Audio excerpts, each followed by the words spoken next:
uma declaração do presidente de futebol e aí a gente segue para o campo. A palavra é sua, Marcelo. Bem, boa noite a todos e todas.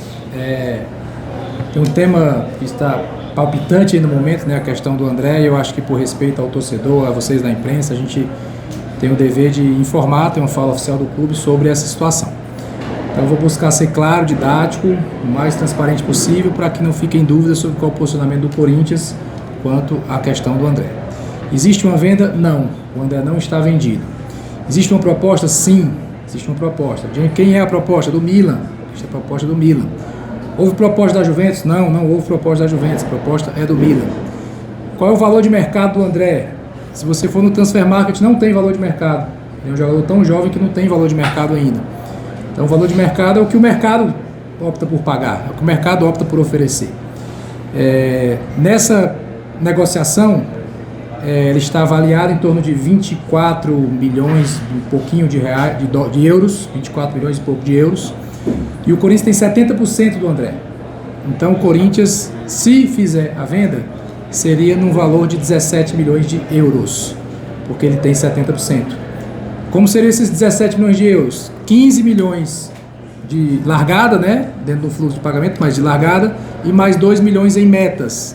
Metas essas que seriam ele estando ainda no Corinthians, porque se essa venda for realizada, o André só iria para o Milan no meio do ano, ficaria aqui até o final, até antes da Copa do Mundo. Então as metas seriam aqui, minutagem aqui, se ele atingisse uma minutagem aqui, entrariam mais os 2 milhões de euros para o André, se houver a venda. E se houver a venda, o Corinthians fica com 20% de mais-valia. O que é mais-valia?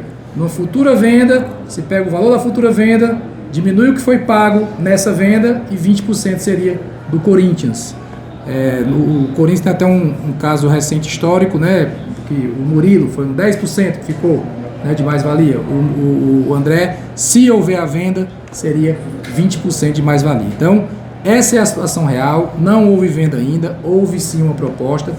Todos sabem que o Corinthians precisa vender jogadores, isso foi muito claro, a gente sempre falou isso desde o primeiro dia que eu cheguei aqui, e foi colocado pela diretoria do clube, pelo setor financeiro, pelo presidente Osmar, a necessidade de vendas para equilibrar a caixa, para equilibrar o orçamento, para que o Corinthians seja em 2026 um time que honra com todos os seus compromissos. Então, venda vai acontecer em algum momento. A venda está concretizada? Não. Vai ser tomada uma decisão ainda, e qualquer decisão que o presidente Osmar tomar, eu estarei ao lado dele. Eu vou entender qualquer decisão, o futebol vai entender, porque qualquer decisão é pensando no Corinthians, e fica aquele equilíbrio entre necessidade de caixa, necessidade financeira e necessidade de elenco, necessidade de manter um jogador importante. Existe uma expectativa, será que ele pode valer mais na frente? Pode, mas pode valer menos também. Ninguém sabe o que vai acontecer, né, na sequência dos jogos, na sequência de uma competição, desgaste físico. Então é uma decisão difícil de ser tomada, mas os dados são esses, a realidade é essa, não existe ainda a venda, existe uma proposta, os números são esses, daí com detalhes, né, a condição total do André. Para ficar mais claro ainda, quando você avalia 24 e o Corinthians tem 70%, receberia 17%, e os outros 30% é do atleta. Aí ele se acertaria com o Milan sobre esses 30%. É uma questão dele com o próprio Milan. O Corinthians, nessa negociação, teria direito a esse valor. Se fosse esse valor e ainda tivesse que dar os 30% do André, o valor seria menor. Então tem toda uma questão aí que é importante a gente esclarecer para vocês, para que o torcedor como um todo, que está preocupado, né, entenda quais são os números dessa possível operação. Então acho que busquei ser o mais claro possível, esclarecer para todos e não ter uma decisão tomada, e a decisão que o presidente Osmar tomar, estarei ao lado dele. Eu tenho certeza que será o melhor para o Corinthians, seja qual for, e espero que as pessoas também entendam qualquer decisão que for tomada, que sempre vai ser pensando no melhor para o clube. Ok? Então é isso por hoje, agradeço a atenção de todos vocês, uma boa noite, uma boa semana a todos. Obrigado, gente.